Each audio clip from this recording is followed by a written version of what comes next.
దేవుని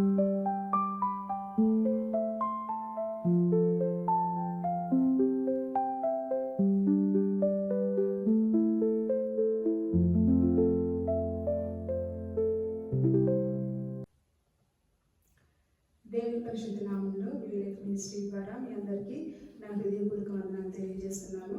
ఈ యొక్క సమయంలో తెలుగు పాట పాడుకుందాం. అందుకంటే ముందుగా అందరికీ కొత్త సంవత్సర శుభాకాంక్షలు తెలియజేస్తున్నాము. ఈ యొక్క 2026 సంవత్సరంలో మొదటి ఆదివారం వరకు దేవుడు మనల్ని నడిపించున్నాడు. నూతన పరిచయము దేవా నీ కార్యములు నా ఎడల అనే పాట పాడుకుందాం. ప్రతి ఒక్కరు కూడా నాతో పాటు కలిసి చప్పట్లు కొట్టి దేవుని నామాన్ని మహిమపరుద్దాం.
సమస్తం నూతనమగును నీలో ఉత్సహించుచు నీకై ఎదురు చూతును. నూతన పరచుము దేవా నీ కార్యములు నా ఎడల. నూతన పరచుము దేవా నీ కార్యములు నా ఎడల. శాశ్వతమైనది ఆయన ప్రేమ, ఎన్నడూ కూడా మారనిది మన యేసయ్య ప్రేమ. ఎన్ని దినాలు గడిచినా సంవత్సరాలు గడిచినా మన ఎడల ఆయన ప్రేమ నిత్యము నూతనమే.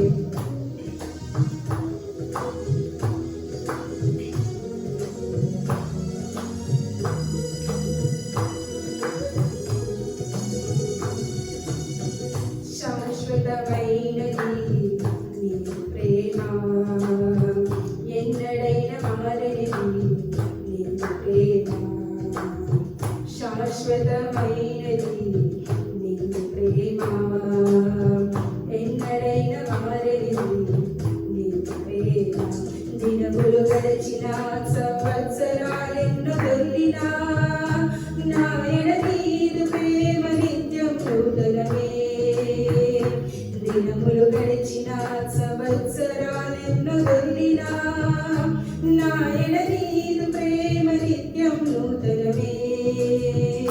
పాతవి గతించిపోవును సమస్తం నూతనమగును నీలో ఉత్సహించుచు నీకై ఎదురు చూతును. నూతన పరచుము దేవా నీ కార్యములు నా ఎడల.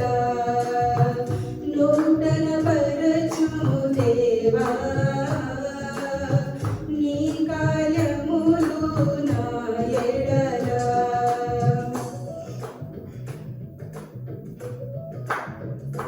ప్రతి ఉదయము నీ వాత్సల్యంతో దేవుడు మనల్ని ఎదుర్కొంటూ ఉన్నాడు. తరములలో అనేకమైన సంతోష కారణాల చేత దేవుడు మనల్ని ఆశీర్వదిస్తున్నాడు.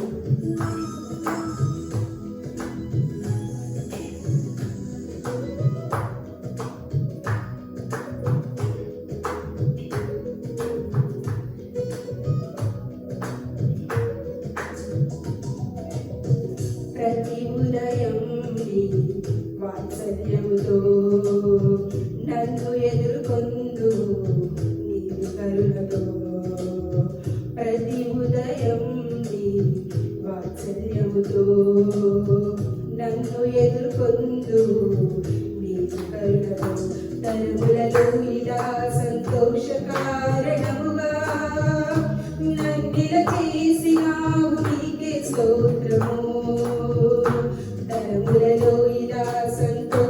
కారణముగా నన్నిల చేసినావు నీకే స్తోత్రము. పాతవి గతించిపోవును సమస్తం నూతనమగును. నీలో ఉత్సహించుచు నీకై ఎదురు చూతును. నూతన పరచుము దేవా నీ కార్యములు నా ఎడల. నూతన పరచుము దేవా నీ కార్యములు నా ఎడల. సంవత్సరాలెన్నో జరుగుచున్నను నూతన పరచుము నా సమస్తము. సంవత్సరాలెన్నో జరుగుచున్నను నూతన పరచుము సమస్తము. పాతవి గతించిపోవును సమస్తం నూతనమగును. నీలో ఉత్సహించుచు నీకై ఎదురు చూపును. పాతవి గతించిపోవును సమస్తం నూతనమగును. నీలో ఉత్సహించుచు నీకై ఎదురు చూతును. హల్లెలూయా.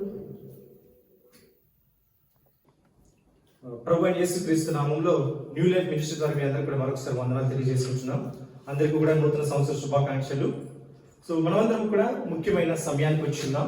వాక్య సమయం ఉంది. ఇప్పుడు వరకు కూడా పాటలు పాడుకుని కీర్తన భాగం చదువుకుని దేవుని స్తుతించాం, దేవుని ఆరాధించాం. సో ఇప్పుడు మనము దేవుని యొక్క వాక్యం విందాం. మనము 2026 సంవత్సరము జనవరి నెలలో మనం మొదటి ఆదివారం ఉన్నాం.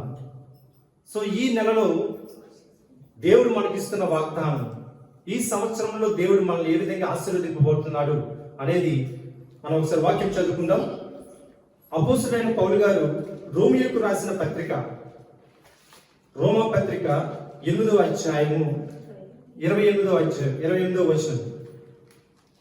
రోమా 8వ అధ్యాయము 28వ వచనం. Romans chapter 8 verse 28.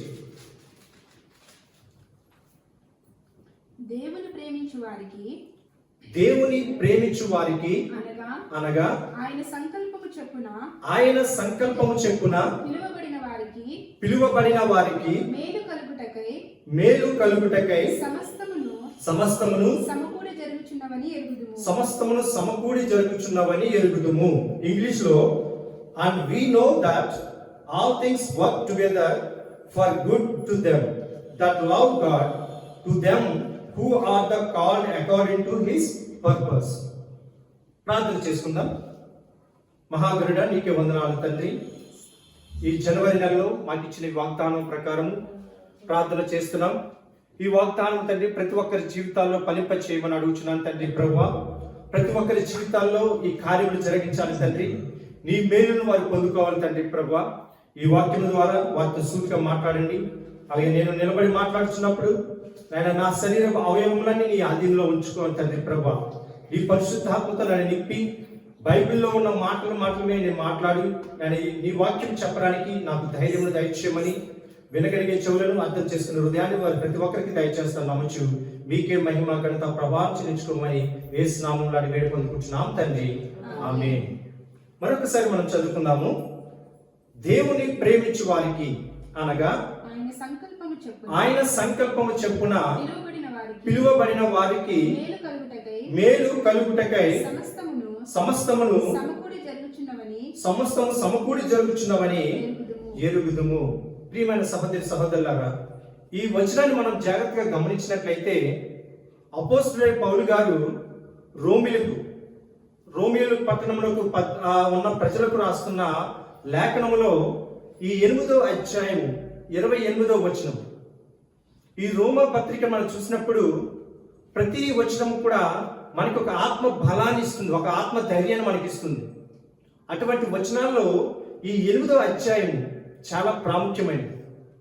ఆత్మానుసారముగా మనం ఎలా బలపడాలి, దేవునిలో మనం ఎలా స్థిరముగా నిలబడాలి అనే విషయాన్ని ఈ 8వ అధ్యాయంలో చాలా స్పష్టంగా మనకి పౌలు గారు రాసి ఉన్నారు. మొదటి వచనం నుండి చివరి వచనం వరకు కూడా మనం చదువుకున్నట్లయితే ప్రతి వచనం ద్వారా దేవుడు మనలను, మన ఆత్మలను బలపరుస్తూ మనకి ధైర్యాన్ని ఇస్తూ ముందుకు నడిపిస్తున్నారు. ఆ వచనాల్లో 28వ వచనము మరీ ప్రాముఖ్యమైనది. ఎందుకంటే ఈ వచనం ద్వారా మనలను మనం బలపరుచుకోవాలి అనేది ఎలాగంటే, చివరిగా చూడండి, సమకూడి జరుగుచున్నావని ఎరుగుదుము. ఎరుగుదుము అంటే ఏంటండి? మనకి తెలుసు, ఆల్రెడీ తనకు తెలుసు అని మరొకసారి మనల్ని జ్ఞాపకం చేస్తున్నాడు. మనం ఎలాంటి వారము, మన దేవుడు ఎలాంటి వాడు, మన దేవుడు ఎంత శక్తి కలిగిన దేవుడు అని పౌలు గారు మన గురించి మనకు మరొకసారి జ్ఞాపకం చేస్తున్నారు. పౌలు గారు రోమిలకు రాస్తూ, రోమియోలో ఉన్న పట్టణంలో ఉన్న ప్రజలందరినీ బలపరుస్తూ రాసిన ఈ మాట అండి. ఈ వచనాన్ని మనం చూసుకున్నట్లయితే ఒక్కొక్క భాగాన్ని మనం వివరించుకుంటూ వెళ్తే చాలా అర్థాలు ఉన్నాయండి, చాలా మర్మాలు ఉన్నాయి. మనం ఏదైనా ఒక బండిని సర్వీస్ సెంటర్ తీసుకెళ్ళామనుకోండి, ఆ సర్వీస్ సెంటర్ తీసుకెళ్ళినప్పుడు వాడు పైనే చూస్తాడండి, లేకపోతే దానిలో ఉన్న భాగాలన్నీ విప్పి ఒక్కొక్కటి క్లీన్ చేసి చేస్తారు. లోపల ఉన్నవన్నీ సెపరేట్ గా పెట్టి అవన్నీ శుభ్రం చేసి మనకి ఇస్తారు. అలాగే ఈ వచనాన్ని చూసుకున్నప్పుడు అందులో ఉన్న ఒక్కొక్క భాగమును మనం చూసుకుంటే ఒక్కొక్క మర్మాన్ని దేవుడు మనకి మాట్లాడుతున్నాడు. 2026వ సంవత్సరంలో దేవుడు మనతో మాట్లాడుతున్నది ఏంటంటే, దేని విషయంలో కూడా నువ్వు భయపడవద్దు అని ఈ వచనం ద్వారా సూటిగా మనతో మాట్లాడుతున్నాడు. దేవుని నామమునకు స్తోత్రం. హల్లెలూయా, హల్లెలూయా. ఇప్పుడు నేను మీతో ఒక మాట చెప్పవచ్చు. 2026 సంవత్సరము మీకు అంతా మేలే జరుగుతుందండి, మీకే కన్నీరు బాధ రాదు అని చెప్తే అది నేను మీతో అబద్ధం చెప్పిన వాడిని అవుతాను. ఎందుకంటే ఈ లోకంలో మనం ఉన్నంత వరకు కూడా ఏదో ఒక కష్టము, ఏదో ఒక బాధ, సంతోషము, దుఃఖము అన్నీ మనకుంటాయి. అవన్నీ కలకూడితేనే మానవ యొక్క జీవితం. ఈ 2026 సంవత్సరంలో దేవుడు మనకి మేలు చేస్తాడు. అది కీడు ద్వారా కూడా దేవుడు మనకు మేలు చేస్తాడు. హల్లెలూయా, హల్లెలూయా. శ్రమ ద్వారా దేవుడు మనకు మేలు చేస్తాడు, కష్టం ద్వారా దేవుడు మనకు మేలు చేస్తాడు. అదే ఈ వాక్యం ద్వారా మనకి దేవుడు మాట్లాడుతున్నది. మనం అనుకుంటాం ఈ 2026 సంవత్సరంలో ప్రతి ఒక్కరికి ఒక ఆశ ఉంటుంది. ప్రభువా, ఈ సంవత్సరం అంతా కూడా నేను చాలా ఆనందంగా ఉండాలి, సంతోషంగా ఉండాలి అనుకుంటాం. కానీ అలా ఉంటాయండి రోజులు. రేపు ఏం జరుగుతుందో మనకు తెలియదు, ఎల్లుండి ఎలా ఉంటామో మనకు తెలియదు, వచ్చే నెల ఎలా ఉంటుందో మనకు తెలియదు. కానీ మన దేవుడు మన పట్ల ఎంత శ్రద్ధ కలిగి ఉన్నాడు, ఎంత భయభక్తులతో కలిగి ఉన్నాడంటే, నీకు ఒక మేలు పొందాలంటే, నీ జీవితంలో సంతోషం రావాలంటే దాని ముందర ఏదో ఒక బాధ, చిన్న కష్టమో ఏదో ఒకటి ఉండాలి. ఉదాహరణకి నాకు ఒంట్లో బాగోలేదండి, నాకు జ్వరం వచ్చింది. మా అమ్మ నాకు చెప్పారనుకోండి, లేకపోతే నా భార్యకి చెప్పారనుకోండి, వెంటనే ఎక్కడికి తీసుకెళ్తుంది? నన్ను హాస్పిటల్ తీసుకెళ్తారు. హాస్పిటల్ తీసుకెళ్తే అక్కడ హ్యాపీగా ఉంటామని మనం. డాక్టర్ గారు ఏం చేస్తారు? ముందు మనకి మెడిసిన్స్ ఇచ్చి, ఇంజెక్షన్స్ ఇచ్చి, ఒక పెయిన్ అనేది మనకు ఉంటుంది. అక్కడ వెళ్తే ఎవరికి ఇష్టం ఉండదు, హాస్పిటల్కి వెళ్తే ఎవరికి ఇష్టం ఉండదు. ఆ ఎన్విరాన్మెంట్ కానీ, అక్కడ స్మెల్ కానీ అవన్నీ కూడా చూస్తే ఎవరికి నచ్చదు. కానీ మనం ఎందుకు వెళ్తున్నామంటే ఒక ఆశ, ఒక హోప్. హాస్పిటల్కి వెళ్తే మనము బాగుపడతాము. అదేవిధంగా దేవునిలో కూడా ఏదైనా ఒక శ్రమ వచ్చింది అనుకోండి, ఆ శ్రమ వెనకాల దేవుడు నాకు మేలు చేస్తున్నాడు అనే ఒక ఆశ మనం కలిగి ఉండాలి. దేవుని నామమునకు స్తోత్రం. హల్లెలూయా. అందుకే దావీదు కీర్తనకారుడు అంటున్న మాట ఏంటంటే, మనము ఒక్క క్షణము ఏం చేయబోతున్నామో అది దేవుడు ముందుగానే తెలుస్తుందంటే. మన దేవుడు ఎంత ప్రణాళిక మన పట్ల జరిగించున్నాడు అనేది చాలా స్పష్టంగా వివరించున్నాడు. ఆ భాగంలోకి వెళ్లే ముందుగా మనం మరొకసారి ఈ వాగ్దానాన్ని చదువుకుందాం. దేవుణ్ణి ప్రేమించు వారికి, అదొక మాట. అంటే దేవుణ్ణి ప్రేమించు వారికి అంటే ఎవరైతే దేవుణ్ణి నమ్ముతారో, ఎవరైతే దేవుణ్ణి సొంత రక్షకుడిగా అంగీకరిస్తారో వారికి ఈ వాగ్దానం ఏంటి అనగా, ఆయన సంకల్పము చెప్పున పిలువబడిన ఆయన సంకల్పము చెప్పున. సంకల్పం అంటే ఏంటండి? చిత్త ప్రకారము. ఈ రోజున మీరు దేవుని సన్నిధిలో కూర్చుని ఉన్నారంటే మరి ఆయన సంకల్పమే కదండి. ఈ 2026 సంవత్సరంలో జనవరి 2వ తారీఖున 4వ తారీఖున అనేక మంది ఇంకా న్యూ ఇయర్ వేడుకల్లో ఉంటారు. కానీ మనందరికీ ఒక ఆశ, మనందరికీ ఒక ధన్యత ఇచ్చాడు, దేవుని సన్నిధిలో కూర్చుని దేవుని ఆరాధించడం. ఆయన సంకల్పము ద్వారా పిలువబడిన వారికి, మనమందరము ఆయన సంకల్పం ద్వారా పిలువబడిన వారము, వారికి మేలు కలుగుటకై. ఏంటండి? మేలు కలుగుటకే. ఇంగ్లీష్ లో ఏమో రాస్తుందంటే good, work together for good to them, అంతా మేలు జరగడానికి అన్నాం. మొదట్లో కష్టం వస్తుంది కదంటే కష్టాన్ని కూడా దేవుడు నీకు మేలుగానే చేస్తాడు. మేలు కలుగుటకై సమస్తమును సమకూడి జరుగుచున్నవి. సమస్తము అంటే అందులో కష్టం ఉంటుంది, సంతోషం ఉంటుంది. అంతేగాని సమస్తము తీసివేసి నీకు సంతోషాన్ని ఇవ్వడానికే రాయలేదండి. సమస్తము అన్నాడు. సమస్తం అంటే ఏంటంటే నీకు కన్నీరు ఉండొచ్చు, దుఃఖం ఉండొచ్చు, ఆనందం ఉండొచ్చు, ఇంకా అధికమైన సంతోషం ఉండొచ్చు. కానీ ఏదైనప్పటికీ కూడా ఏది జరిగినా సరే అది నీకు మేలు జరుగుటకై సమస్తమును సమకూడి జరుగుచున్నవని ఎరుగుదుము. సో 2026 సంవత్సరంలో ఏది జరిగినా సరే అది మనం మేలు కొరకే జరుగుతుందని నమ్ముతాము. దేవుడు మనం బలపరచును గాక. హల్లెలూయా, హల్లెలూయా. సో 2026 సంవత్సరంలో సమస్తమును సమకూడి జరుగుతాయి. అది మంచైనా చెడైనా సరే అది కేవలము మనం మేలు కొరకే అని నమ్ముతాం. మరి దేవుని చిత్తం మన పట్ల ఎలా ఉన్నదనేది ఒకసారి మనం చూద్దాం. కీర్తనలు 139వ కీర్తన. 139వ కీర్తనలో దేవుడు మన పట్ల ఎలా ఉంటాడు అనేది ఒక్కసారి మనం చదువుకుందాం. 2, 3, 4 వచనాలు చదువుకుందాం.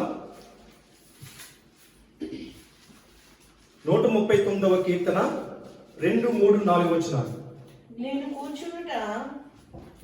కూర్చుండుట నేను లేచుట నీకు తెలియను. ఎవరికి తెలుస్తుందంటండి?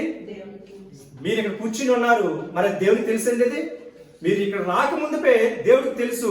పలానా సహోదరుడు, పలానా సహోదరి ఈ రోజు దేవుని సన్నిధికి వస్తుంది, ఈ వాక్యం వింటుందని దేవునికి తెలుసు. మనం కూర్చుండుట, మనం లేచుట దేవునికి తెలుసు. నాకు తలంపు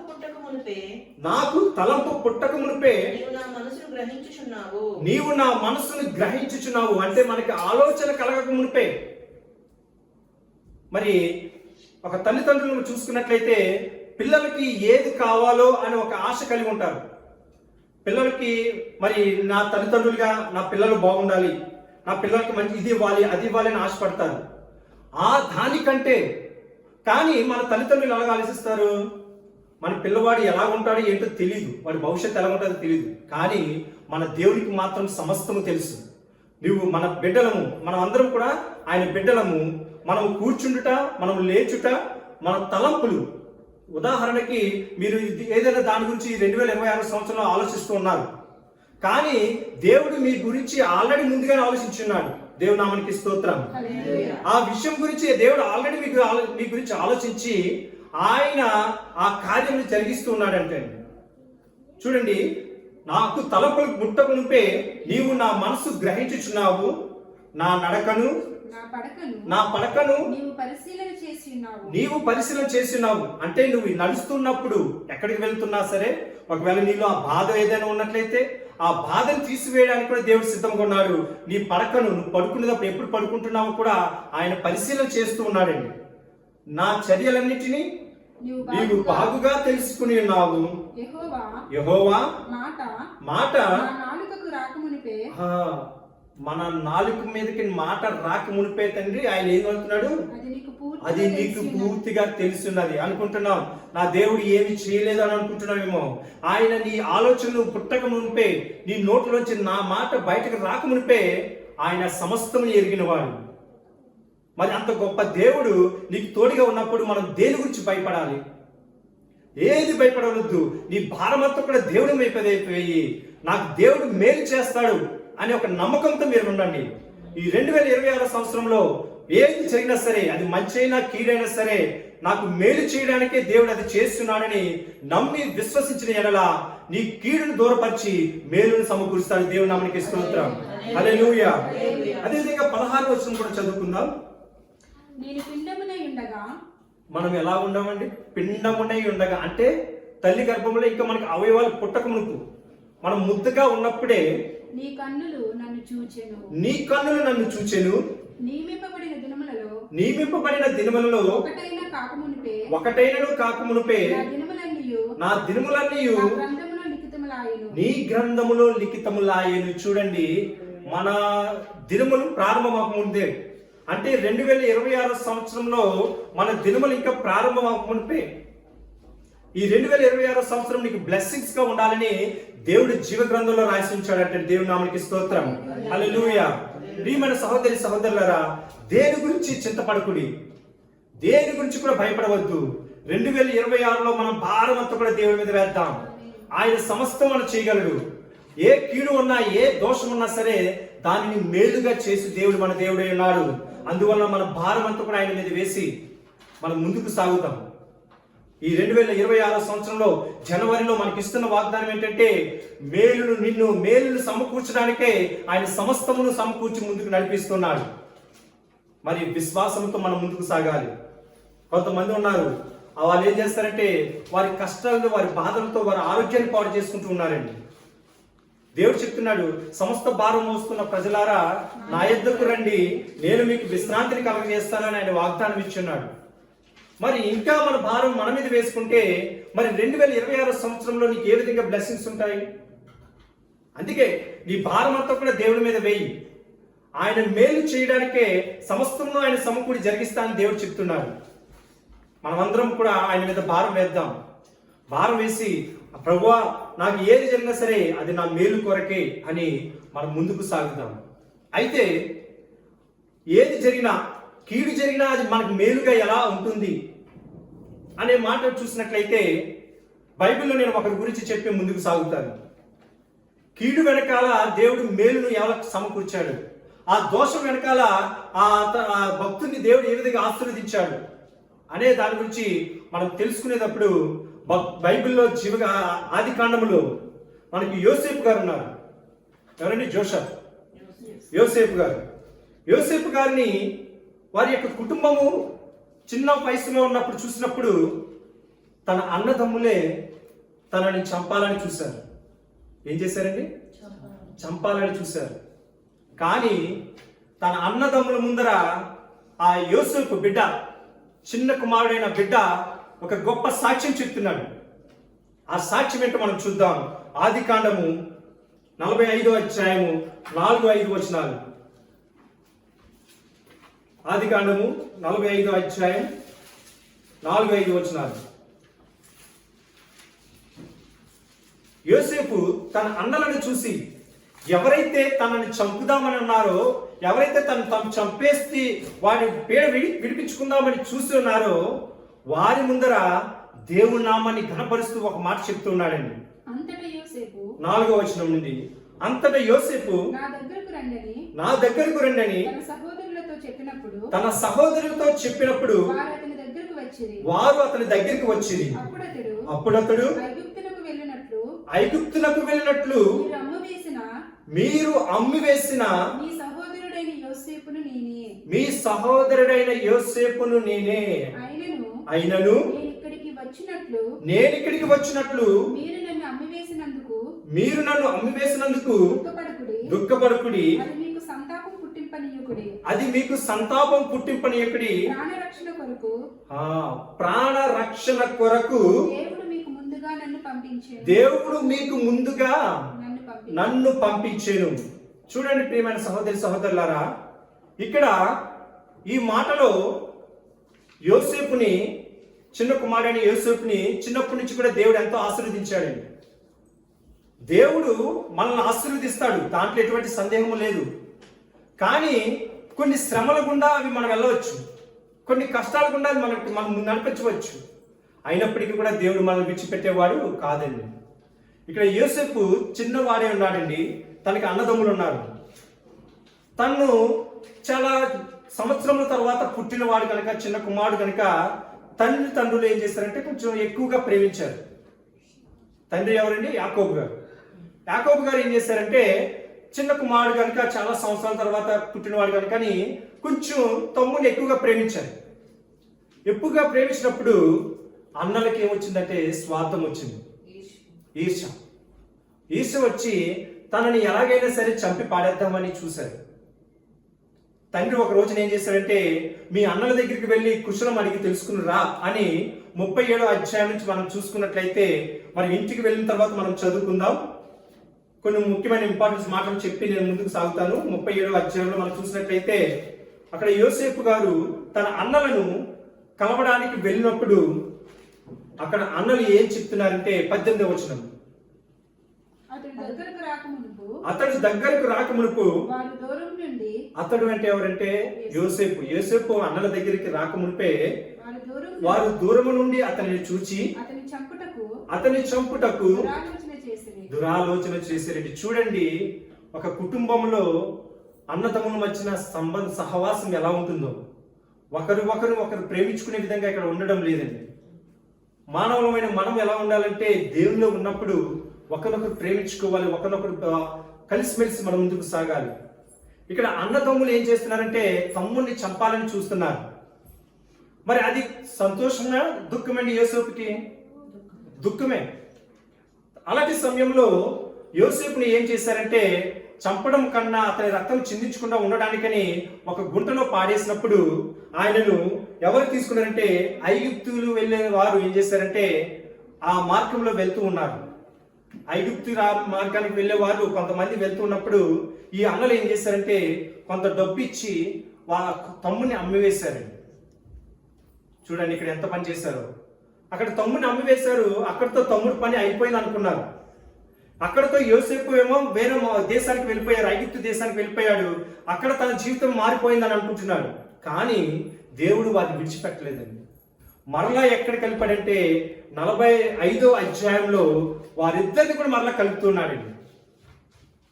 అక్కడ కీడు చేయాలని చూసిన వారిని మరలా మేలుతో, ఎవరైతే చంపాలని చూస్తున్నారో వారే తమ్ముడి దగ్గరికి వచ్చి ఆహారం కొరకు వచ్చినప్పుడు తమ్ముడు వారికి సహాయం చేస్తున్నాడండి. మరి అక్కడ కీడు నుంచి, ఆ కష్టాల నుండి, ఆ బాధల నుండి అక్కడ యోసేపును దేవుడు ఎలా మార్చాడంటే ఈ ఐగుప్తు దేశానికి రాజు తర్వాత రాజుగా మార్చినాడు. దేవుడి నామమునకు స్తోత్రం, హల్లెలూయా. ఒకవేళ ఆ సమయంలో నన్ను ఎందుకు దేవుడు ఇలా పరిశోధించాడు అని తన సొంత నిర్ణయాలు తీసుకుని వెళ్ళిపోతే దేవుడు ఉన్న స్థానంలో ఉండేవాడు కాదేమో. కానీ దేవుని చిత్తానికి లోబడి, మనకి ఇప్పుడు అర్థం కాదండి మన భవిష్యత్తు ఎందుకు ఇలా వెళ్తుంది అనేది. ఒకవేళ మనకి ఏదైనా ఇప్పుడు శ్రమతో ఉన్నావేమో, కష్టంతో ఉన్నావేమో, ఏదైనా బాధతో ఉన్నావేమో, ఆ బాధ వెనకాల మర్మం ఏంటో మనకు ఇప్పుడు తెలియదు. కానీ ఖచ్చితంగా దేవుడు ఆ మర్మం వెనకాల నీకు మేలునే సమకూర్చడానికి ఉంచాడు. దేవుడు నామమునకు స్తోత్రం, హల్లెలూయా, హల్లెలూయా. అది మనం ఎదురు చూడాలి. అదే ఈ సంవత్సరం వాగ్దానం.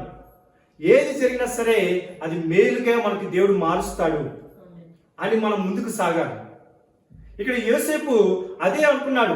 తన అన్నదమ్ములు తనని చంపాలని ఎదురు చూసినప్పటికీ కూడా తన అన్నదమ్ముల మీద ద్వేషం పెట్టుకోలేదు. తను ఏం చేశాడంటే దేవుని చిత్త ప్రకారం ముందుకు వెళ్ళాడు. ఫరో రాజు దగ్గరికి వెళ్ళాడు. ఆ రాజ్యం దగ్గర ముందుకు వెళ్తూ ఉన్నప్పుడు, ఐగుప్తు దేశంలోకి వెళ్తూ ఉన్నప్పుడు యోసేపును తన ముందుగా రాసి ఫరో యొక్క ఆ రాజు చేత ఎన్నో మన్నలను పొందించాడండి.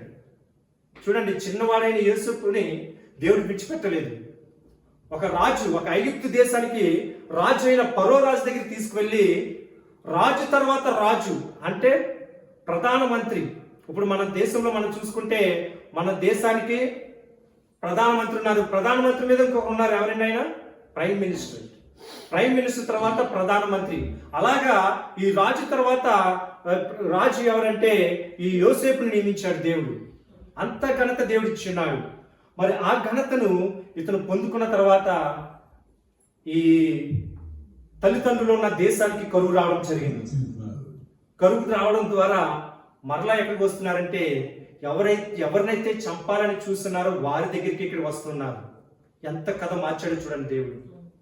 ఎవరైతే తనని చంపాలని చూసి ఉన్నారో వారినే ఈ రాజు దగ్గరికి, ఈ ఫరో రాజు యొక్క అధిపతి అయిన యోసేపు దగ్గరికి వచ్చి బతిమాలుకుని చెప్తున్నారండి. మాకు కొంచెం నీ ధనంలో, నీ ధాన్యంలో మాకు కొంచెం ధాన్యం ఇవ్వండి, మేము వాటిని తీసుకుని మేము బతుకుతామని మొరుకుంటున్నప్పుడు అక్కడ యోసేపు చెప్పిన మాటలే మనం చదువుకున్నాం. 45వ అధ్యాయము 4-5 వచనాలు మనం చదువుకున్నట్లయితే చివరి వచనం మనం చదువుకుందాం. అయినను నేను ఇక్కడికి వచ్చినట్లు మీరు నన్ను అమ్మివేసినందుకు దుఃఖపడకుడి, అది మీకు సంతాపం పుట్టింపనీయకుడి. ప్రాణరక్షణ కొరకు దేవుడు ముందుగా నన్ను పంపించాను. చూడండి, ఎవరి ప్రాణరక్షణ కొరకండి? అన్నల ప్రాణరక్షణ కొరకు. ఎవరైతే చంపాలని చూస్తున్నారో వారిని రక్షించడానికే. ఈ రోజున మనకి ఎవరైతే శత్రువులుగా మనం ఉన్నామో వారిని మనం రక్షించే విధంగా దేవుడు మనల్ని నిలబెట్టబోతున్నాడు. దేవుడు నామకి స్తోత్రం. ఎవరైతే నిన్ను దూషిస్తున్నారో, ఎవరైతే నిన్ను శిక్షిస్తున్నారో, ఎవరైతే నిన్ను ఏడిపిస్తున్నారో వారిని రక్షించడానికే దేవుడు నిన్ను నిలబెట్టబోతున్నాడు. దేవుడు నామకి స్తోత్రం. మనం అనుకుంటున్నాం ఎందుకు దేవుడు చేయి విడిచాడు అనుకుంటున్నాం. ఎప్పుడు కూడా దేవుడు మనం చేయి విడవడండి. దేవుడు నిన్ను హెచ్చించడానికే ఆ శ్రమ నీకు ఇచ్చి ఉన్నాడు. ఆ శ్రమ వెనకాల దేవుని యొక్క మర్మం ఏంటంటే నీ ద్వారా వారు రక్షణ పొందుతారు, నీ ద్వారా వారు మరలా ఆనందిస్తారు, మరలా సంతోషిస్తారనే దేవుడి వాక్యం ద్వారా సెలవిస్తున్నాడు. వారి ప్రాణ రక్షణ కొరకే యోసేపుని అక్కడి నుండి దూరంగా పంపివేసి ఉన్నారు. ఈ రోజున అన్నదమ్ములు వారి దగ్గరికి వెళ్ళి అక్కడ వారు ఆహారం కోరుకుంటున్నప్పుడు యోసేపు ప్రేమతో వారికి ఇస్తున్నాడు. మనలను కూడా ఎవరైతే ద్వేషించారో, 2025 సంవత్సరంలో ఎవరైతే మనల్ని దూషించారో, ఎవరైతే మనకు శ్రమ పెట్టారో, ఎవరైతే మనల్ని ఇబ్బంది పెట్టారో 2026 సంవత్సరంలో వాళ్ళే నీ దగ్గరికి వచ్చి నేను బతిమాలుతారండి. దేవుని నామానికి స్తోత్రం. వాళ్ళే నీ దగ్గరికి వచ్చి అడుగుతారు. అప్పుడు నువ్వు చెప్తావు నా దేవునికి మహిమ కలుగును గాక, ఇది దేవుడికి చేసిన కార్యములు అని నువ్వు గొప్పగా సాక్షిపీఠంగా నిలబడతావు. మరి దేవుడు ఇంత గొప్ప కార్యాలు చేయబోతున్నాడంటే మరి ఆయన ఇచ్చిన వాగ్దానం ప్రకారం ఎలా ఉండాలంటే నమ్మకం కలిగి ఉండాలి. అందుకే ఈ వాగ్దానంని మీరు మనసులో అంగీకరించండి. ప్రతి క్షణము కూడా ప్రార్థన చేయండి. ప్రభువా, ఈ వాగ్దానం నా పట్ల నెరవేర్చు ప్రభువా, ఈ వాగ్దానం నా జీవితంలో నేను చూడాలి ప్రభువా, నన్ను మేలు కలుగుడికే సమస్తము సమకూర్చున్నావు తండ్రి ప్రభువా, నాకు మేలు చేయి ప్రభువా, నేను సమస్తము నాకు అనుకూలంగా చేయి, నాకు మేలు చేయి ప్రభువా అని మీరు ప్రతిరోజు కూడా ప్రార్థన చేసినప్పుడు మీ దుఃఖములను, మీ కన్నీటిని ఆయన సంతోషంగా మార్చిపోతున్నాడు. మీ కష్టాలను ఆయన సంతోషంగా మార్చిపోతున్నాడు. మీ శ్రమలను ఆయన సంతోషంగా మార్చిపోతున్నాడు. మీ జీవితంలో ఏదైతే శోధన ఉందో దానిని మీరు సంతోషంగా మార్చిపోతున్నాడు. దేవుని నామమునకు స్తోత్రం. హల్లెలూయా. మనం నమ్మాలి, వాగ్దానాన్ని అంగీకరించాలి. మరి సమయం అవుతుంది కనుక ఈ యోసేపు గురించి మనం తెలుసుకున్నప్పుడు అతని జీవితం చిన్నప్పటి నుంచి కూడా సాఫీగా వెళ్ళలేదండి. ఎన్నో కష్టాలు. ఐగుప్తు దేశానికి వచ్చిన తర్వాత తను ఎన్నో శ్రమలు అనుభవించాడు. జైలులో వేశారు. తను జైలులో వేసినప్పటికి కూడా దేవుడు అతన్ని విడిచిపెట్టలేదు. దేవుడు తనని ఇంకెలా ఆశీర్వదించాడంటే కళల మర్మాన్ని తెలియజేసే విధమైన ఒక గొప్ప జ్ఞానం. ఎవరికైనా ఒక కళ వచ్చిందంటే దానిలో మర్మాన్ని తెలియచేయాలంటే అది దేవుని యొక్క నిర్ణయం, దేవుని చిత్తమై ఉండాలి. అది అంత సులభమైనది కాదు. ఫరో రాజుకి కళలు వచ్చాయంటే ఆ కళల యొక్క మర్మాన్ని తెలియడానికి ఆయన ఎంతో మందిని అడిగాడు. కానీ ఎవరు చెప్పకపోయేటప్పటికీ దేవుడు యోసేపుని మాత్రమే నిలబెట్టాడు. అక్కడ యోసేపు ద్వారా ఆ కళ యొక్క మర్మాన్ని తెలుసుకుని ఆ రాజు చేత ఘనత వహించి ఆ దేశానికి, ఐగుప్తు దేశానికే రాజు తర్వాత రాజుగా తన కుటుంబానికి, ఆ ఫరో కుటుంబం యొక్క కుటుంబానికి యాజకుడిగా నిర్మించబడి గొప్ప ఉన్నత స్థానంలో దేవుడు నిలబెట్టున్నాడు. మరి నిన్ను నన్ను కూడా దేవుడు అదే స్థానంలో ఈ 2025 సంవత్సరంలో, 2026 సంవత్సరంలో మనం నిలబెట్టబోతున్నాడు. నువ్వు చిన్నవాడువనో, నాకు ఎవరు తోడు లేదనో, నేను ఒంటరి వాడినో ఎప్పుడు మీరు భయపడవద్దు. దేవుడు ఖచ్చితంగా నిన్ను ఉన్నత స్థానంలో నిలబడతాడు. ఆయన మనకు వాగ్దానం ఇచ్చున్నాడు. మేలు కలుగుటకై సమస్తములు సమకూడి జరుగుచున్నవని ఆయన చెప్పడం లేదండి. ఆల్రెడీ మీకు తెలుసు అని మనం జ్ఞాపకం చేస్తున్నాడు. మనకి తెలుసు అని మరొక్కసారి ఆయన మనకి జ్ఞాపకం చేస్తున్నాడు. కనుక 2026 సంవత్సరం అంతా కూడా దేవుడు మనకు మేలు చేయాలని కోరుకుందాం. మనమందరం కూడా కళ్ళు మూసుకుందాం. కళ్ళు మూసుకుని మన ప్రార్థన ముందుకు సాగినప్పుడు ప్రభు బలలో మనం పాలు పొందుకుందాం. కళ్ళు మూసుకుందాం. అందరూ కూడా కళ్ళు మూసుకున్నప్పుడు దేవుడు ఎందుకు ఈ ప్రభు బలని ఏర్పాటు చేస్తున్నారు, ఈ ప్రభు బల ఆరాధనలో మనం ఏ విధంగా పాలు పొందాలి, దేవుడు ఎందుకు ఈ శరీరమైన ద్రాక్ష రసమును, రొట్టెను, ద్రాక్ష రసమును దేవుడు మనకి ఇచ్చున్నాడు అనే జ్ఞాపకం చేసుకోవడానికి 1 కొరింథీయులకు రాసిన పత్రిక 11వ అధ్యాయము 23వ వచనం నుండి 32వ వచనం వరకు కూడా నేను చదివి వినిపిస్తాను. మీరందరూ కూడా ప్రార్థనలో ఉండి ఆ మాటలను జాగ్రత్తగా విని మనలను మనము తగ్గించుకుని, ప్రభువా నన్ను క్షమించి ప్రభువా, నేను 2025 సంవత్సరంలో నేను పాపము జీవితంలో ఉన్నట్లయితే నా పాపమును క్షమించు. 2026 సంవత్సరంలో నేను ఈ తీర్మానం తీసుకుంటాను తండ్రి. నేను పాపం చేయను ప్రభువా, నేను అబద్ధమాడను ప్రభువా, నీకు విరోధంగా నేను ఏది చేయను ప్రభువా అని దేవుని దగ్గర తీర్మానం తీసుకుందాం. వాక్యం చదువుకుందాం. 1 కొరింథీయులకు రాసిన పత్రిక 11వ అధ్యాయము 23వ వచనం నుండి. నేను మీకు అప్పగింపిన దానిని ప్రభువు వలన పొంది తిని, ప్రభువైన యేసు తాను అప్పగింపబడిన రాత్రి ఒక రొట్టెని ఎత్తుకుని కృతజ్ఞతాస్తుతులు చెల్లించి దానిని విరిచి, ఇది మీ కొరకైన నా శరీరము, నన్ను జ్ఞాపకము చేసుకున్నట్టుకై దీనిని చేయుడని చెప్పాను. ఆ ప్రకారమే భోజనమైన పిమ్మట ఆయన పాత్రను ఎత్తుకుని, ఈ పాత్ర నా రక్తము వలనైన కొత్త నిబంధన, మీరు దీనిలోనిది త్రాగునప్పుడల్లా నన్ను జ్ఞాపకము చేసుకున్నట్టుకై దీనిని చేయుడని చెప్పాను. మీరు ఈ రొట్టెలు తిని ఈ పాత్రలోనిది త్రాగునప్పుడల్లా ప్రభు వచ్చే వరకు ఆయన మరణమును ప్రచురించెదరు. కాబట్టి ఎవడు అయోగ్యముగా ప్రభు యొక్క రొట్టెను తినునో లేక ఆయన పాత్రలోనిది త్రాగునో వాడు ప్రభు యొక్క శరీరమును గూర్చియు రక్తమును గూర్చియు అపరాధి అగును. కాబట్టి ప్రతి మనుషుడు తన్ను తాను పరీక్షించుకొనవలెను.